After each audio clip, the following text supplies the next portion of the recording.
Hey everyone, this is Brian from the Tennis IQ podcast. Josh and I hope that you are enjoying the content and discussions that we put out week after week. If you'd like to support the podcast and help us to continue to produce quality episodes, please visit our Patreon page at patreon.com/tennisiqpodcast/membership. Currently, we have 3 tiers of support: the fan level at $3 per month, the supporter level at $7 per month, and the champion level at $20 per month. Benefits of joining the Tennis IQ podcast community include episode transcripts, participation in book club discussions, and access to monthly masterclasses with me and Josh. For more on these benefits of support, head on over to our Patreon page at patreon.com/tennisiqpodcast/membership. Thank you so much. And now, on to the show.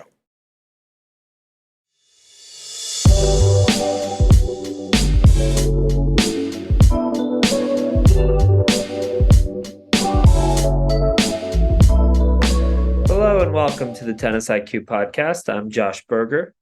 And I'm Ryan Lomax. And today we have a conversation for you with Ryan Redondo. So Ryan is the CEO and general manager of the Youth Tennis San Diego Barnes Tennis Center. And he's also the tournament director of the San Diego Open WTA 500. Ryan comes from a long tradition of tennis players in the San Diego area, almost like tennis royalty. And he is a former college and professional player. After his playing career, he went into coaching privately and at the collegiate level, where he enjoyed a lot of success. He joined the Barnes Tennis Center as the CEO in May of 2020. And in this conversation, we talk to Ryan about his introduction to tennis, a bit about his playing career, how he transitioned to college and pro tennis, getting into his coaching philosophy, and then the mission of what they're doing at Youth Tennis San Diego and the Barnes Tennis Center. I think you'll enjoy hearing about that mission and what they're really trying to do there. So this was a really very interesting and fascinating conversation, and I'm sure that you will all enjoy it. So without further ado, here's our conversation with Ryan Redondo. We are excited to welcome Ryan Redondo to the Tennis IQ podcast. Welcome, Ryan. Thank you. Thanks for having me. Excited to talk to you guys.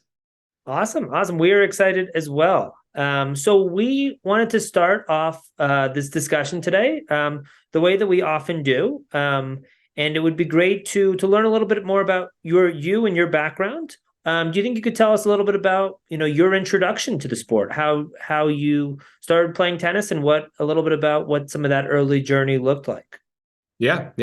So the early journey was pretty intense. I don't think I had a choice.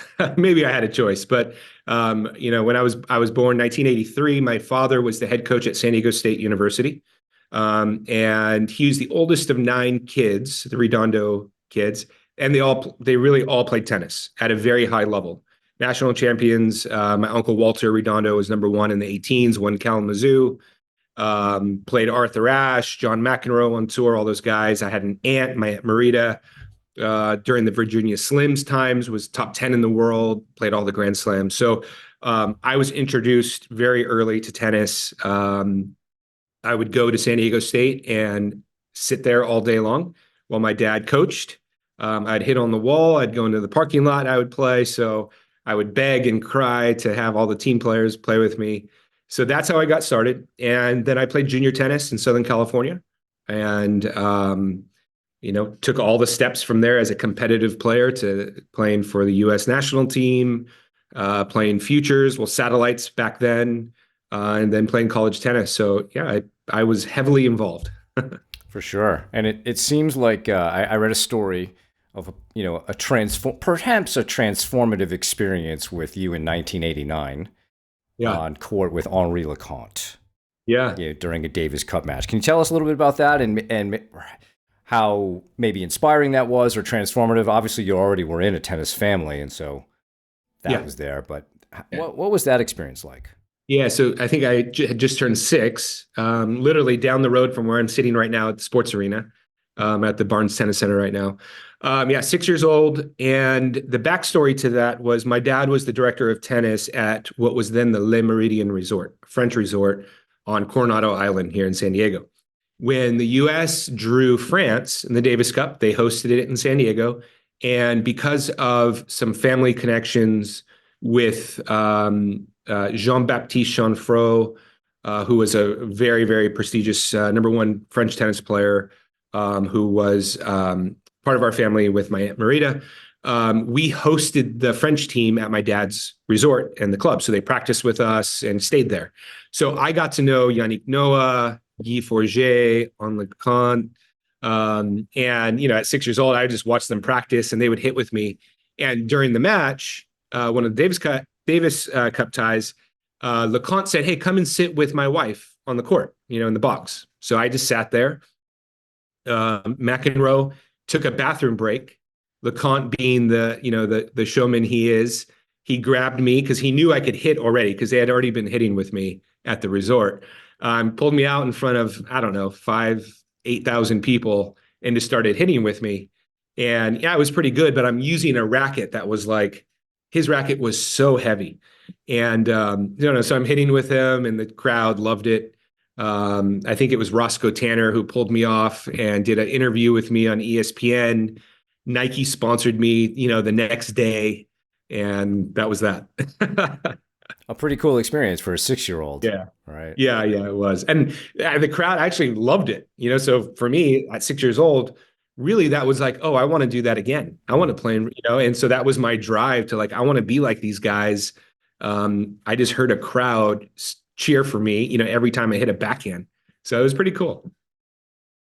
That's very cool. So it sounds like that moment, I don't know if it jump-started things, but it sounds like that was, part of the motivation to, to maybe take tennis more seriously and to maybe think about, maybe you weren't having these thoughts as a 6-year-old, but to start, okay, I want to, train and compete and play matches.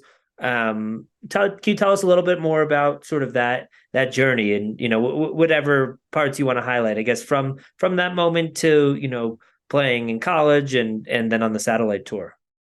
Yeah, I'll start with your first comment there. Was really, I was told, you're going to be a pro, you're going to do this, you're going to do that. My dad was my coach at the time through juniors. So it was, it was definitely ingrained in me, like, this is what you can do. By 10 years old, I was #1 in Southern California, winning sectionals and all these tournaments. And, as a young kid, when you're intrinsically competitive like that, it's just kind of that motivator, right? So by 11, I'm playing zonals and all these big USTA things. And at 11 years old, I think they flew me out to what was then Key Biscayne, where the national campus was, or what you want to say, doing trainings. And so I just got in that mode where I loved it. I see that I'm one of the best in the country. I really enjoyed competing and playing. It was intense though, as a kid with your dad as a coach, and a lot of expectations from a family that was really successful in the sport, to then, getting sent to Les Petites in Tarbes, France at 13 with Travis Rettenmeier. We won it in doubles. So, expectations start to come from there. And traveling around the world, by 15, I actually got my first ATP points, which is pretty young back then. And so it was definitely a upward trend of development. I can tell you by 17 or so, by senior year in high school, with even heavier expectations, I struggled a bit, towards the end of juniors, up and down, going to college, thinking, well, I should be going pro because I was so good before, but it's all relative. You plateau and you have to take different steps and stages. So I ended up going to college, and I started at Pepperdine University. We had a great team. I think the year before they finished second in the country under Peter Smith. We got to the Sweet 16. I finished a year early. I was 17 years old, playing back when there really wasn't an age limit. So on my team, there was 28-year-olds, 27-year-olds, I was a child. And that was hard for me, in tennis, and coming from somebody that expected a lot from myself. I expected to win everything. If you didn't win, you're a loser. That was my take back then. And so I struggled a lot, and then it ended up transferring to San Diego State, and really had a pivotal moment where my focus changed, my training changed, my outlook changed. And really, to me, like, freshman year, which was great for me. Peter Smith and I are very close now. To then transferring to play for John Nelson was just really pivotal in my development. Yeah, and what exactly do you think was that pivotal moment? Because you're you're talking about the struggle from 17 into college. It's a tough time for young people. Yeah. You're good at a sport, but you're not necessarily mature. Yeah. Mentally and emotionally. Was there something that really clicked at San Diego State that was, excuse me, really important for you to take yourself to another level? There was, yeah. So I would say parallel to my tennis playing, by about 13 years old, I started on somewhat of like a spiritual religious path. My mom started to take me to a church in San Diego in Encinitas, that really focused on meditation and visualization. So I was really doing that parallel to tennis, but I wasn't using it in tennis, right? And that wasn't a part of coaching, as you guys know. It wasn't, it was very physical, it was very like, you got to work hard to be good. There wasn't an extra emphasis on coaching, at least for me. And so when I went to San Diego State, John Nelson, he was the head coach then, he brought those two paths together. And he didn't just do that for me, but that's how he coached. That was his philosophy. So we meditated before every match. We meditated before practices. We did visualization techniques on the road, in the airplane, before bed. We did jujitsu. We didn't play tennis for weeks at a time. And that transformed my development and my mindset into becoming more present and controlling what I can control, and accepting myself a bit more, and just saying, okay, this is what I can do right now. And I have the tools to do that. That really changed a lot. And that's very vague what I'm saying, but that was that moment, and I would attribute what I learned then to why and where I am now and what I want to do with my life now from those times. Excellent. Yeah. I think that's very interesting. And it sounds like, some of those earlier moments at the church with, meditation and visualization.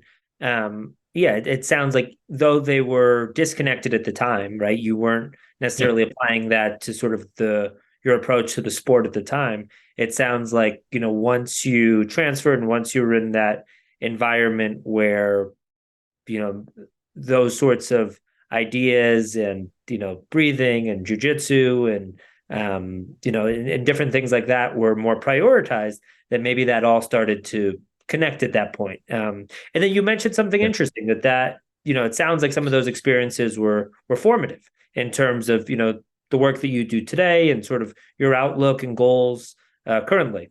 Can you tell us a little bit more about that? Yeah.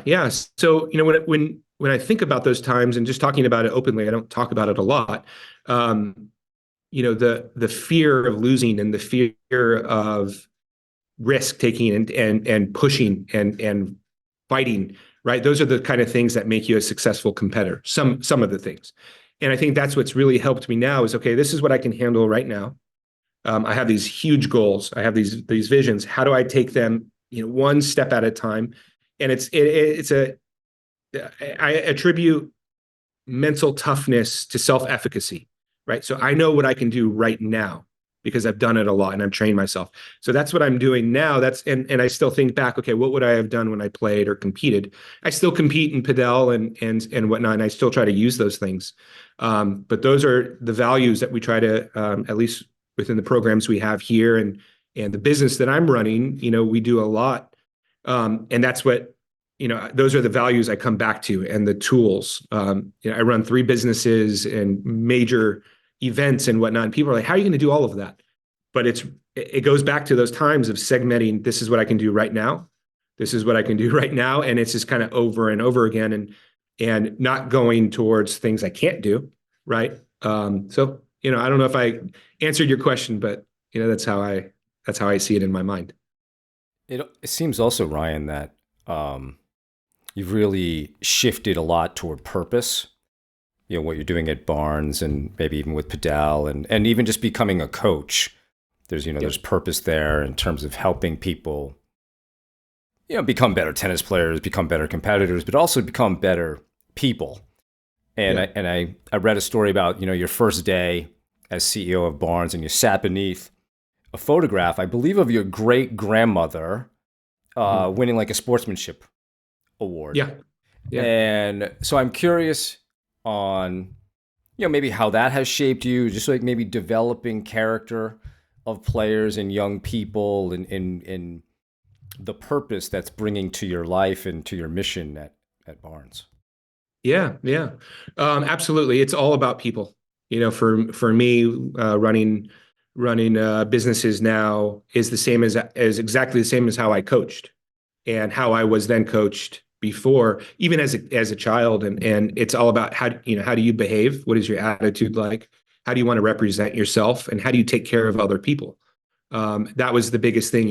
In college, college tennis is kind of known for like screaming and all that stuff. We didn't do that. We're going to be professionals. This is how this was our mode and how we developed ourselves as people. This is how we're going to express ourselves on the court. And that was important to me, rather than kind of, okay, maybe it would have been better for us to be like that. Maybe we would have won more matches, but that wasn't in me. And so that's not how I was going to lead. For here with Barnes, we can get upwards to 80, 90, sometimes 100 employees. It's the same thing. How are we going to treat each other? It's got to be personal to me. It's got to be relationship based, in that sense, to really build the team, but then to do a lot of the big things we do or to achieve results, you've got to have that feeling as a team, right? And got to have that feeling from your leaders. So I report to boards and I report to chairmans or presidents, and they give me that freedom to do these things. I got to give that freedom to my team or my players, right? And to me, freedom is what provides results, right? And that's when big things happen, it's because somebody has some freedom to do stuff. Absolutely, absolutely. And I think that makes a lot of sense in terms of, that freedom, that autonomy piece to, for somebody to be able to make their own decisions, whether that's within their training, whether that's as an employee, whether that's, in different aspects. But you have to have, sorry to interrupt you. In Go order for it. to have freedom, you have to have discipline.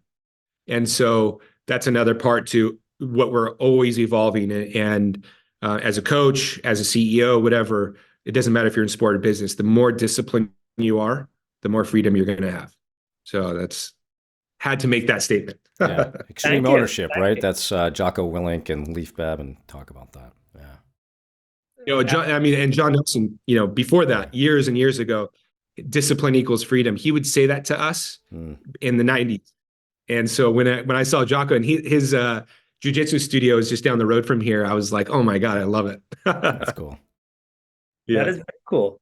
Could you tell us a little bit of, I know you touched on a little bit your time as a coach. And I know, that after you played on the satellite tour, after you, after college and everything, that you went that route. Could you tell us a little bit about that and, maybe a little bit about your coaching philosophy and also, relating to the mental side of the game, the approach that you took with athletes in terms of, maybe using some of, your background and also some of these, aspects of meditation and visualization and breathing and some of these different pieces that you brought up earlier and how that informed sort of your coaching philosophy and how you went about things as a coach? Yeah. So two words come to mind when I coached. Still very, very much prevalent today, but I was ultra competitive and ultra curious.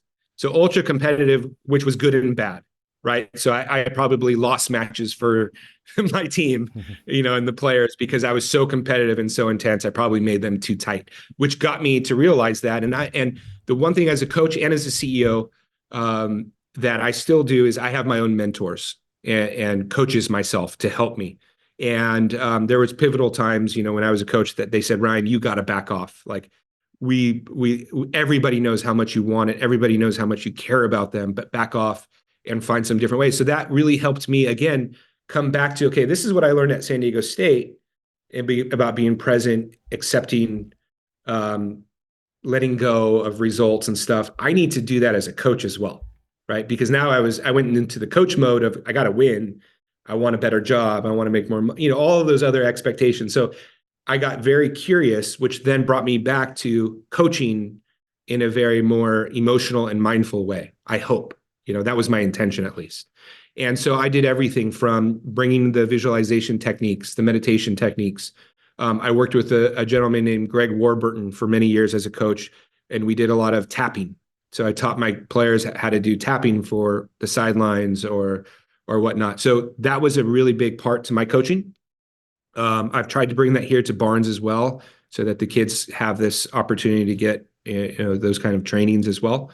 But ultimately, what it comes back down to is I tried to make sure my players were developing as people, had these tools for on and off the court. I saw that they really did make strides in their games and in results by having these tools. And it created the self-efficacy that gave them the opportunities to develop. I coached at a small mid-major university and was recruiting guys that, Power Fives were not recruiting. And a lot of them developed to getting to the finals of challengers, to getting on the ATP tour. It wasn't me, it was the tools, I think, that really helped them believe in themselves and allow their talents to come out. And even if they weren't that talented, have that edge in their competitiveness. Yeah, and it sounds like through the use of the tools, you actually were putting your players and now maybe your employees in a place where they can succeed, right? Mm-hmm. In an environment that allows them to succeed. It doesn't put too much pressure on them where they're maybe thinking about what they have to lose in this situation, et cetera. You're helping them really kind of flourish more and creating an environment around them that creates perhaps, an optimal performance situation. And and I think that's part of what a coach should be doing, right? Because the part about the next job or more money, more kind of ego-driven stuff, that'll happen if you put your people in a position in which they can flourish. So I think that's what I like to. That's what I'm hearing, and I think that's really a big part of one's coaching philosophy, right? And then this desire to be a great learner reminds me of Bill Walsh and his quote around, when the environment is dedicated to learning, the results take care of themselves. Yep. And the more that you can buy into that, the more curious you can become. And then just the better your organization becomes, because we're all great learners. We're all motivated to be better in that way. So I'm curious now, you're the CEO of Barnes Tennis Center. You've got a lot of cool events going on there. Can you talk about some of the things that are coming up, Ryan, from a tennis perspective and what you guys are doing? Yeah. So I'm the CEO of Youth Tennis San Diego, which is a nonprofit organization that owns Barnes Tennis Center. It was formerly the San Diego Tennis Patrons that started in 1952. So this organization has been around a long time in San Diego to develop junior tennis. Michael Chang used to get tons of sponsorships and grants through the patrons. Angel Lopez, all the San Diego greats, really came through this organization. So very, very lucky to be here. Grateful. We have an outreach program where we go into the inner city areas in San Diego. We provide all the equipment, the coaching. We pay for everything so that kids can learn to play tennis and hopefully kind of go through a pathway to get to Barnes and play these tournaments that we have. So that's the mission of the organization.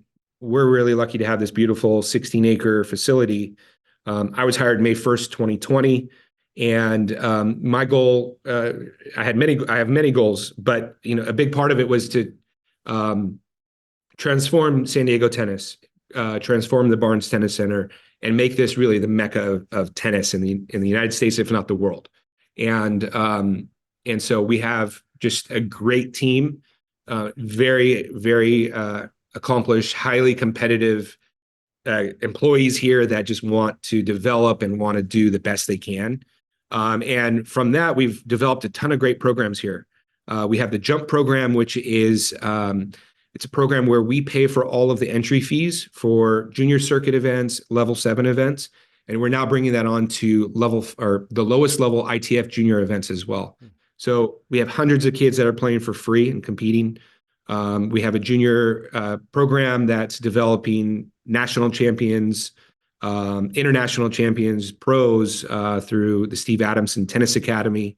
In the fall, we are going to be, and this is the first time I've publicly said it, but in the fall, we're going to open up a full-time tennis academy that we also then eventually will do padel and pickleball with that.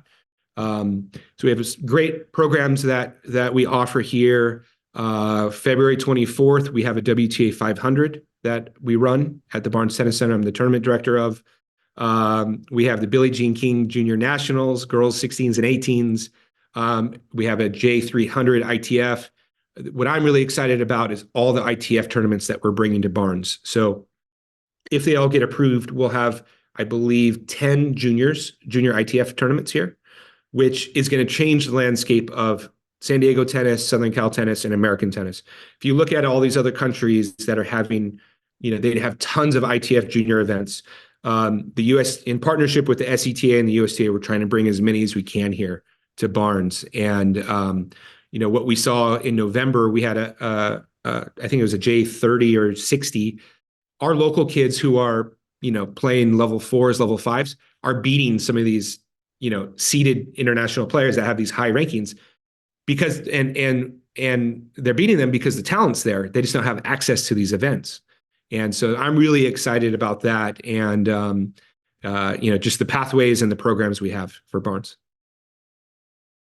That's awesome. No, and where did I really love and I think, the mission of providing, free access to these events and to, giving people access to training. And obviously with a sport like tennis, I think traditionally it has been, a country club sport in certain ways. Yep. And, not had, so many people have not had the access that, maybe other sports, it's a little bit easier for somebody to practice and start playing a sport where tennis can be more technical, requires more, individualized training.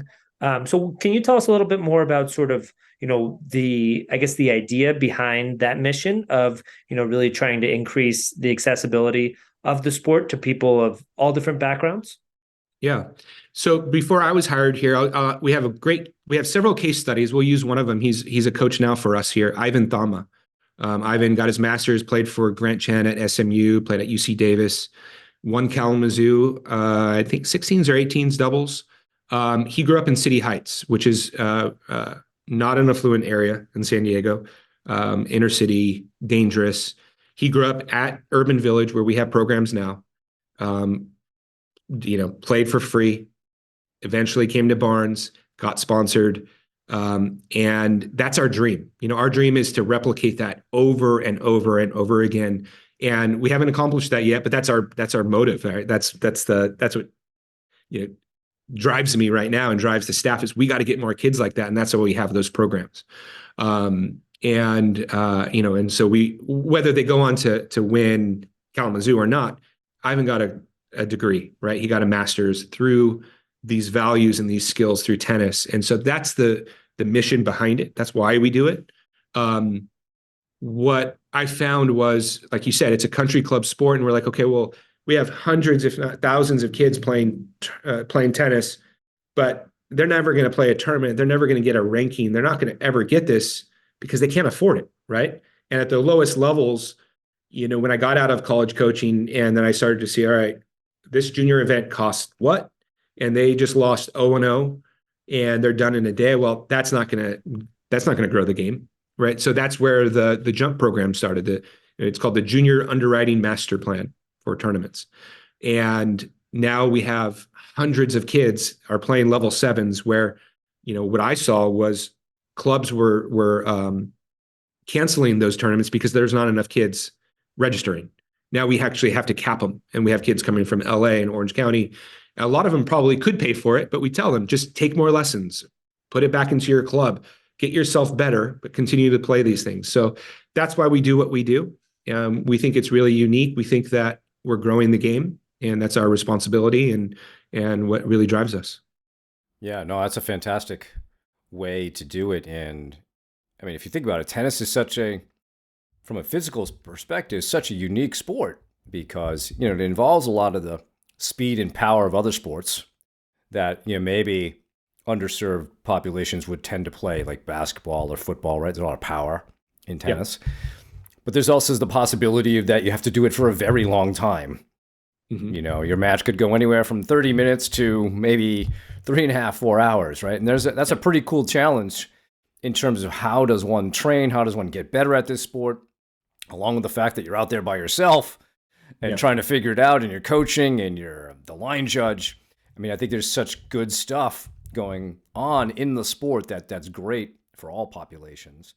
But you also mentioned pickleball and padel, and I'm really curious about, like, what is the racket sport community like at the Barnes Tennis Center?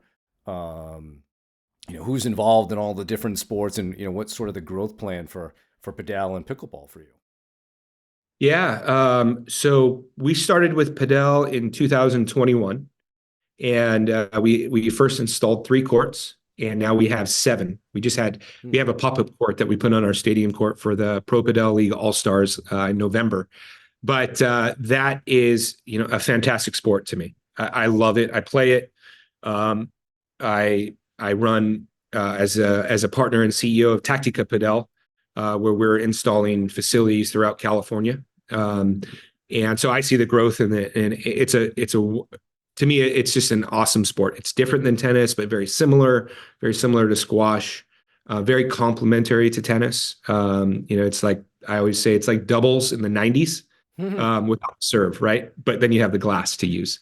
So really love that. It's a great sport for us at Barnes. We have a great community. It's a very international community. Starting to become much more American, though. We're starting to see a lot of just locals starting to play it. A lot of people from tennis transitioning. We run a ton of tournaments as well. We've hosted last month and in 2 weeks the USPA Masters. So we're, you know, along the lines of tennis, I'm trying to be the providers and the promoters to grow the game. That's what we're doing with padel. And then in October, we built 19 pickleball courts here at Barnes, which has been really, really great for us. We don't take tennis courts away. You know, we're not taking courts away to add anything, but we're lucky because we have land to do that. We have probably 120 people at this moment playing pickleball. In open play right now. And the unique thing about us is, you know, they're all designated lit professional pickleball courts. So it's really nice to play on them. We're in a young area, and, you know, the stereotypes of pickleball is for old people or for people that, you know, are athletes. That's not true, right? We have young people. Most of our people are young, 20s, 30s, 40s. We have older people that play, but they're athletic. They're cross training and playing pickleball. At any given time, you have 4 or 5 major league pickleball players out here playing. So it's just created a great racket sport community. I think, and I hope our reputation at Barnes is that we're just this inclusive sporting center that's growing all sports, you know, and I think that's what's happening. That's awesome. And obviously within the US pickleball, I don't think I'm saying this for the first time for anybody, but obviously these last, you know, however many years, pickleball has obviously really taken off. And I know it's been the fastest growing sport in the US in recent years. And I know padel also, you know, I think within Europe and South America and different countries around the world has really been big for a while. And I think the US, I know in the last couple of years has started to get big. And I played the sport for the first time in October down in Buenos Aires and absolutely loved it. Yeah. And I agree. I mean, it definitely has there's definitely a lot of transferable skills from tennis where, you know, things like volleys and, you know, things like that sort of half volleys, you know, picking the ball up on the rise, things like that. But also there's a lot of unique attributes in terms of playing the angles and dealing with the ball off the glass, almost like racquetball or squash or a sport like that. What would you say are maybe some of the, you know, some of the unique qualities from a mental standpoint, some of the maybe challenging aspects or some of the aspects of the sport mentally that are relevant when somebody starts to play the sport? Yeah, it's a good question. I think when you talk about, so I don't play much pickleball. I actually played a tournament last weekend and I loved it. but I don't play much. So I play a lot of padel and obviously tennis. When I think of competition, though, and what you're asking, I think of pressure, right? So if you're competing, how do you control your opponent, and how do you apply pressure and handle pressure? And so that goes in all racket sports and every sport. With padel, the pressure slows down because you want to play slower. Whereas in tennis, you want to be aggressive, you want to hit winners, right? You want to pressure them. You almost have to slow that down. So the problem solving starts to change. And I think the biggest thing with padel is you start to problem solve a little differently than tennis. You actually let the ball go by you, right? You start to play a little bit more passive, yet you still have to be aggressive when the ball is in front of you with your overheads. Points last sometimes minutes, right? Because the rallies are going on forever because of that cat and mouse chess-like play, which is unique to padel. And so, to me, it's like, it's anything. When I go out there, I just played a friendly game on Monday, and one of the guys I played with was hitting extremely high lobs, right? When those lobs are coming, I mean, actually, because of the time, the mental turmoil started to happen in my mind, even at this level, right? I'm like, all right, he's what are they doing? There's pressure, and it's so high. Am I going to miss this? So it's just like any sport, and very much like tennis, it's you still have to deal with all the same things. But strategically and competitively, padel is very passive and slower in the sense, which creates different mental blocks and challenges. Yeah, for sure. I just wanted to say, if anyone hasn't seen padel, hasn't played it or hasn't seen it, search on YouTube PADEL and look up some highlights. Some of the highlights of people running outside of the court or outside of the cage to somehow make a defensive play and somehow get the ball back on the other side of the court is just unbelievable. So I would encourage everyone to check that out. Yeah, that's cool. Go ahead, Brian. Yeah, I was saying, for tennis players to transition to something like padel or even squash or racquetball, in college I played a lot of handball. I found myself running into corners and running at the walls and not doing what you were saying, Ryan, of letting the ball go by you and being patient enough. And that could be a real challenge because the footwork in tennis is a little bit unique. Yeah, where it may not always work in a squash or some of these other sports, right? So there's even, we can probably, because of tennis, be pretty good with that paddle or the racket or whatever, but some of the footwork skills are definitely going to get challenged as well as your patience for playing those longer points. It'll be interesting to see how Americans develop padel, and even the British, right? Because we come from the tennis background. We don't want a ball to go by us. Yeah. When I play with traditional paddle players from Spain, they always comment like, oh, you don't let the ball go by you, so it's very difficult to play you. So I'm very interested in 5-10 years when we start to get more tennis players playing a lot more at a higher level. Will we change the game a little bit? Yeah. Or will we add to it? If you're a tennis player, do we have a competitive advantage by being able to take the ball off the rise? I don't know. I don't think so yet, because paddle players, the other really cool thing about paddle is you have paddle players that never played tennis, and they're very good, and they have very good technique and skills, which is super interesting to me, because I'm like, well, if you're going to be good at any racket sport, you have to play tennis. It's like the king sport, right? That's not the case with it. You have all these players that are top in the world that would completely kill any top ATP player or WTA player that never grew up playing tennis. So it's really, really fun, and it's unique in its own way. For sure.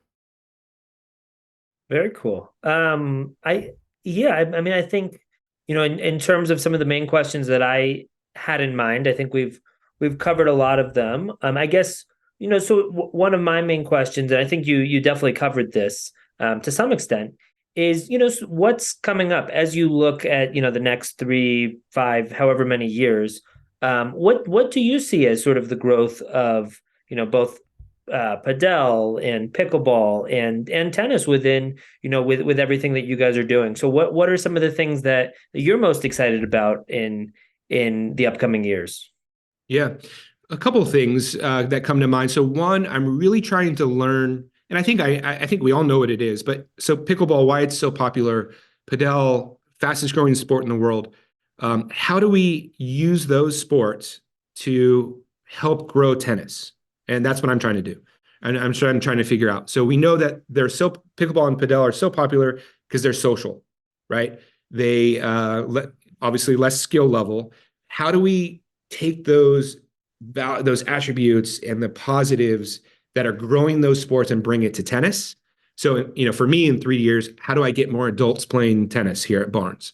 Our junior programs, because of the nature of tennis, where there's a pathway, right? You have high school tennis, college tennis, fill up our junior programs because kids have these dreams and parents have these, they have goals, right? You want to play college tennis or you want to have a sport of a lifetime. So how do we create the bridge between all of these sports to help tennis get bigger? That's what I really would like to do, while we continue to grow padel and pickleball and create this kind of racket sport community where they're all playing together. So the 150 people that are playing pickleball right now, how do I get them to play tennis and padel and vice versa? That's what I would like to see. I think that helps grow tennis. I'm a tennis player. I'm a padel player. Like I said, I played pickleball. I had a great time. But that's what I see in 3 to 5 years that we're going to have to solve. And I think the sport's going to have to solve that at just a foundational level to stay relevant and to grow. We can talk about how's the Pro Tour doing. We can talk about all those things, but really, it's really important because when you talk about college tennis in America, that is a staple for junior tennis, right? And so we have to be careful of that. We have to watch all those things. So, we're running a business here and we have a mission to serve kids, but we're also looking at the whole kind of landscape of how do we stay relevant? How do we push it for the sport? And so that's what I see in padel, a part of what we do here. Barnes is also the home of the San Diego Stingrays, which is a new franchise in the Pro Padel League. So we're trying to grow this sport in the United States and North America at a professional level as well. So, like when you ask me that, I got so many things, right? We need to make the WTA the best event it can be. So I've got a lot going on. The team is working really hard on accomplishing all of this. I think it's great. Go ahead, Josh. Go ahead, Brian. I was just going to say, I think it's great to get people to play the different sports just so they can appreciate all of them. Yeah. I'm not sure how this is in your community, Ryan, but I live in Boston, and there can be some rivalry between, say, pickleball players and tennis players, and the use of facilities, and sometimes it's a bit acrimonious. But I think when you get people to play both, you can appreciate both and grow all of those, or all three of those things. So I think that's a really good goal for what you're trying to do. Because they're all great sports and they all, test you in different ways. And so I think that's fantastic. And it's great to hear all the the cool things that you have going on at the Barnes Tennis Center. Now, there was one sport we haven't talked about, but it's popular here in where I live. Yeah. And it's sort of a cousin, I guess. And I think it started in California, but it's sort of a cousin of pickleball and padel, and that's spec tennis. Mm-hmm. Which is sort of like padel played on a pickleball court, but with an orange ball. Yeah. And no kitchen. Yeah, balls. Yeah, it's like, I watched it online a lot, and I think it's great. And I'd like to add it here for junior development. I think that spec tennis could be a great way to get to, I don't want to say take away the red ball junior development, but almost in a way, because it's easier, right? And you can probably develop better technique and skills with it. So I actually have been seeing it as and I'm thinking, okay, we could add spec tennis to pickleball for our tennis programs. And I haven't played it, but I do have it on my horizon of something that can help development. Yeah, because Dave Fish, the former men's tennis coach at Harvard, he's a big proponent of that here. And I think actually Magnus Norman's Good to Great Academy has a version of it. It's not exactly spec tennis, it's a slightly larger court, but they're doing it with the same sort of paddles, yet green ball. Oh, cool. And they're using it, as you just said, an intro to tennis and building foundational skills. Yeah. It's almost like platform. I think platform tennis is very similar to spec without the fence, Right. Yep. Right. Because it's like you're playing tennis, but yeah. Yeah. There's a lot of I grew up in Connecticut, and there's a lot of platform in Connecticut, and I think Northeast and Yeah. different places. And yeah, it's interesting, and I've played probably every racket sport, or at least a little bit. I used to work at the Tennis Hall of Fame, and they had a unique sport there. Real tennis, or court tennis as it's called, which is actually the sport where tennis originated from, sort of back in Victorian times, which is a unique sport as well, sort of a asymmetrical racket, asymmetrical wooden racket, a harder ball. But I think there's definitely things that, first of all, from playing some of these different racket sports, you work on different aspects of your game that you probably wouldn't work on. But I think it definitely, as Brian said, definitely leads to a certain appreciation for different types of athletes. And I know one thing we really haven't talked about that I think we would be great to dive into a little bit is the WTA event. And I know this is coming right up. I know it's in February. I actually attended it in October of 2022, which I really enjoyed. Actually, if you go to the Tennis IQ podcast Instagram page, there's a photo of Iga and myself at the tournament Awesome. from there, which was fun.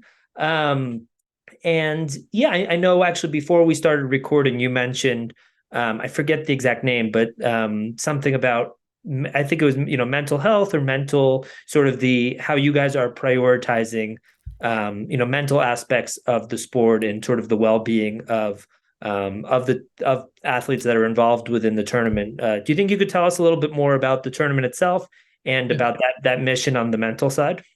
Yeah. So the tournament's a WTA 500. We're really excited about it. It's the week before Indian Wells, so we're really hoping to have a great field. I think in 22 we had 16 of the top 20 players in the world, so it was a great field.